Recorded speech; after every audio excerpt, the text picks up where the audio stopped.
Welcome to AI Trend Talk. I'm Isaac. And I'm Alice. Today we're talking about the latest trending topics, from extreme weather and economic news to food safety and saying goodbye to a Hollywood legend. Let's get started. Yes, let us dive right in.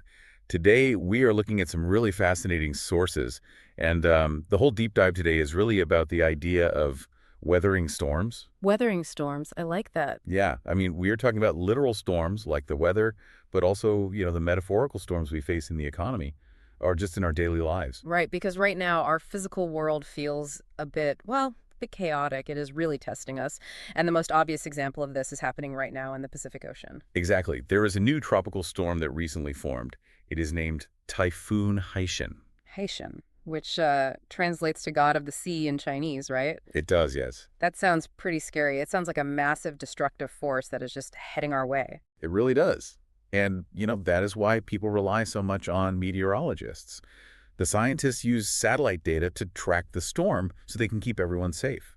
The word is forecast. It means a report saying what the weather will be like in the future. Example, I always check the weather forecast on my phone before I make plans to go hiking in the mountains. And that is a great habit to have. So the current forecast for Typhoon Haishen actually predicts that it will weaken. Oh, really? That is good news. Yeah, experts say it will not hit Taiwan directly. And the reason for this is, well, it is because of a high-pressure system.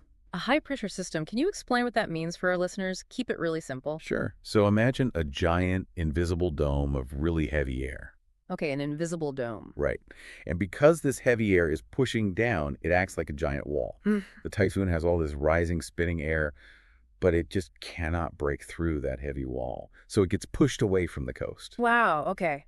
But even with that invisible wall pushing the storm away, we are still feeling it, right? The weather feels completely unstable lately. Oh, definitely. We are getting the outer edges of the storm. It pushes all this moisture into the mountains. Which means we need to be prepared for some really intense afternoon thunderstorms, especially if you live near the central and northern mountains. Yes, exactly. Heavy rain is definitely coming. Yeah. But the strange part is what happens before the rain hits. Right, the heat. It has been incredibly hot. I saw the thermometer hit 36 degrees Celsius. Yeah, 36 degrees is rough. And in some places, like the Huatong Valley, it is even worse because of something called a foehn wind.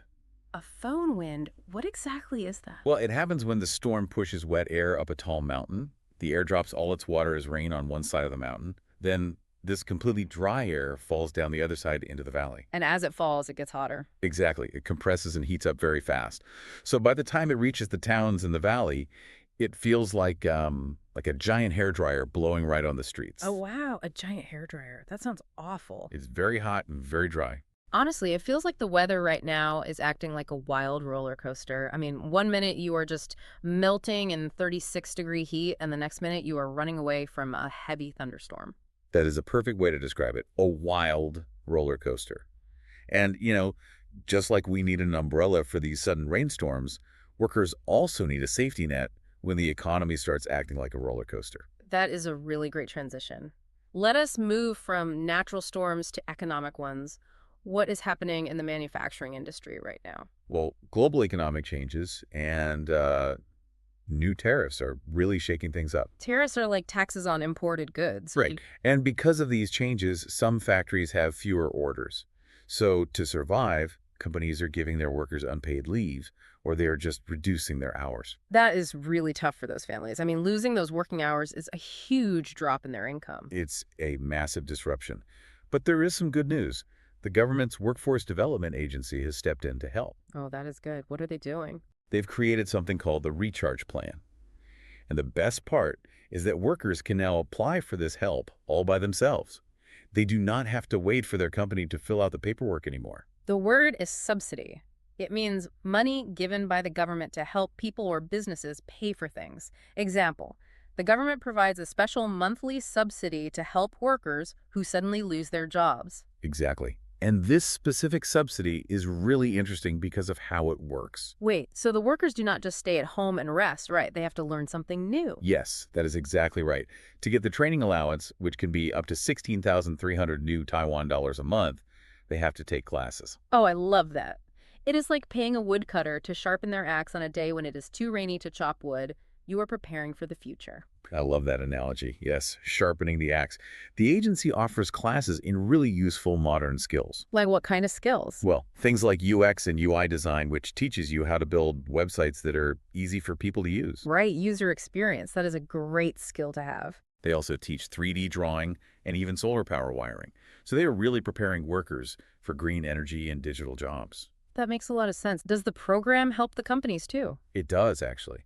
If a company keeps 90% of its staff during this hard time and they provide training, the government can give them a subsidy of up to 3.5 million new Taiwan dollars. Wow, 3.5 million.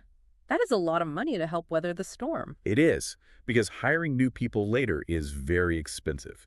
It is better to keep your experienced workers. So while these traditional industries are really needing this subsidy to survive, it seems like the technology sector is doing the exact opposite. Oh, completely.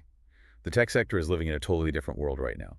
They are breaking records left and right. Breaking records, like financial records? Yes, making huge profits. And the main driver behind all of this growth is AI, artificial intelligence. Right, AI is everywhere now. It really is. But to build AI, you need an enormous amount of physical hardware. You need special servers and very high-performance computing. So the companies that makes those parts are doing really well. Exactly. For example, there's a major Taiwanese company called Winbond. They make memory chips for computers. And AI needs memory chips. Yes, huge amounts of them. AI models need memory to hold data so they can recognize patterns and learn things. Oh, I see. Because of this, investors are constantly searching for Winbond's target price online. They want to know if it's a good time to buy their stock. I mean, I would be amazed by the numbers. WPG Holdings, which is a big semiconductor distributor, announced their Q2 revenue was 590.7 billion new Taiwan dollars. It is staggering. And TSMC reported their June revenue was over 442.6 billion. It is just giant numbers. Honestly, AI is like a giant, powerful engine right now, and companies like WPG and TSMC are the train cars just being pulled forward at top speed. A giant engine, yes. Yeah. The global market is just buying up every piece of hardware these companies can make. So the tech world is growing super fast, but we need to talk about a different kind of storm happening right now. Yes, a man-made storm. And this one affects almost everyone's daily life because it is about our food. Right. There is a terrible food safety scandal in the news. It involves a company called Zhonglian. They produce cooking oil that had a cancer-causing substance in it. A cancer-causing substance? That is terrifying. What is the substance called? It is a chemical called benzopyrene. Benzopyrene. How does something like that even get into cooking oil? Well, it usually forms when things are heated to extremely high temperatures and the equipment is not filtered properly. So it was not added on purpose, but it is a toxic byproduct. Wow. And the problem is not just one small bottle of oil, right? No, not at all. The government found this problem in 5 different batches of oil. They had to recall over 144 tons of it. 144 tons. That is so much oil. And it is so scary because something we use every single day can be secretly dangerous. It really is. It is like finding out the clean water you thought you were drinking has actually been dirty the whole time. That is exactly how it feels.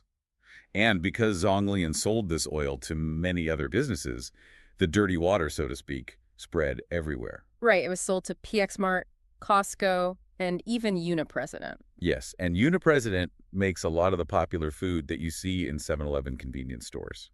So what should our listeners do? Because this sounds really worrying. Well, the government is doing very strict checks right now to take all these items off the shelves. Right. And for you listening, remember that you can check the news for the exact list of these bad products. If you bought something on the list, you can safely return it to the store. Yes, if you bring your receipt to the store, they will give you a refund. So you get your money back and you keep your home safe. Always check the news for those updates. It is the best way to protect yourself. Definitely. So we have talked about the weather, the economy, and our food.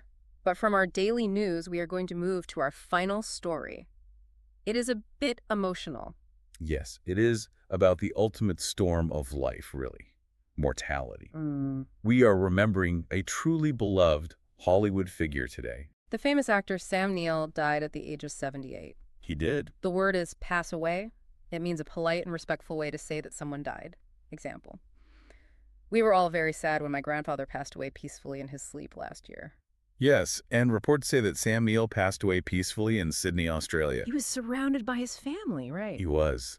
It happened after a very long battle with blood cancer. It is just so sad. He is best known to fans around the entire world for playing Dr. Alan Grant in the classic Jurassic Park movies. Oh, absolutely. I mean, Mhm.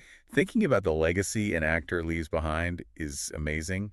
Good actors are like old, familiar friends. They really are. Even if we only see them on a moody screen, we feel a real loss when they are gone because they gave us so many good memories. Exactly. When you watch Jurassic Park, it was full of these amazing, giant computer dinosaurs, but Sam Neill was the human heart of the movie. Right, he made it feel real because he acted like a smart, protective scientist who was genuinely terrified and amazed by these creatures. Yes, his performance is why that movie works so well. And it is wonderful that fans are searching his name online right now just to remember his great movies and say a final goodbye. It is a beautiful way to honor a cinema legend. Well, that brings us to the end of our topics for today. Let us do a quick summary of our deep dive. Sure. We started by checking the forecast for Typhoon Haishen and learning how high pressure keeps the storm away. Then we looked at using a government subsidy to learn new skills, like UI design, during tough economic times. We also watched the tech market grow massively because of AI memory chips. We reminded everyone to check their food for safety and get a refund if they need to. And finally, we remembered the wonderful movies and the life of Sam Neill. You know, staying informed about all these things really helps us weather any storm that comes our way. It does. Knowledge is the best umbrella you can have. Here is your comment challenge for today. Which of today's trending topics caught your attention the most? Have you ever had to ask a store for a refund? Or do you have a favorite Sam Neill movie? Let us know your thoughts in the comments below. We really love reading your comments. It is a great way to practice your English too, so do not be shy. Thank you so much for joining us for today's deep dive. Keep practicing your English, stay safe out there, and we will see you next time. Goodbye, everyone.